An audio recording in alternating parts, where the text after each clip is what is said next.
Be loyal and look out for your friends. Okay? Be a good friend.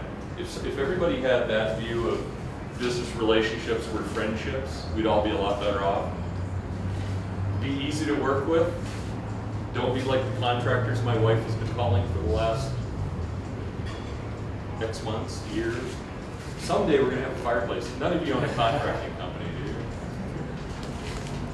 If you want to go with it, I can refer you. I do. Yeah, okay. I want a real one who will show up, who will write up a bid, and will accept the money for doing the work. Absolutely. I'm just shocked. So have an enjoyable presence, be at ease with everyone. This is difficult, this is kind of a learned thing, but I've given you a tip earlier. Ask people to tell you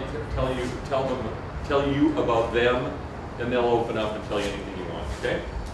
So, what things do you know about people? What do you do? Tell me about your family. What are your hobbies and interests? What are some other questions? What do you hate doing?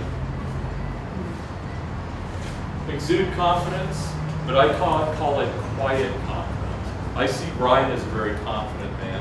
He doesn't exude overtly. He just has a quiet confidence. So I'm a noisier, confident guy, but I do that because I'm insecure about my confidence. Okay, so I have to kind of do the reverse and be a bit more outgoing. Offer to help people before asked, and do so when asked. When somebody calls you and asks you to do something for them, it's not if, it's when to be.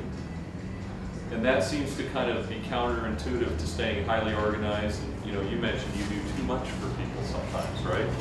I'm the same way. So you've got to have guidelines and say, you know, I want to be home for dinner with my family. I don't want to get interrupted during dinner. I'm not going to answer the phone, right? So have guidelines. Embrace all people, not just the right people. So, we're going to do one thing here.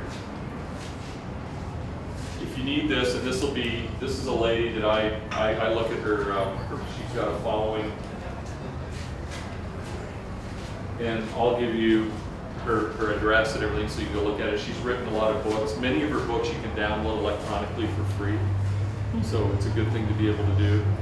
A lot of them are very inexpensive, like $5 to $7, and a lot of these tips and ideas are in there. But she writes a weekly column that's posted free on the web that you can look at.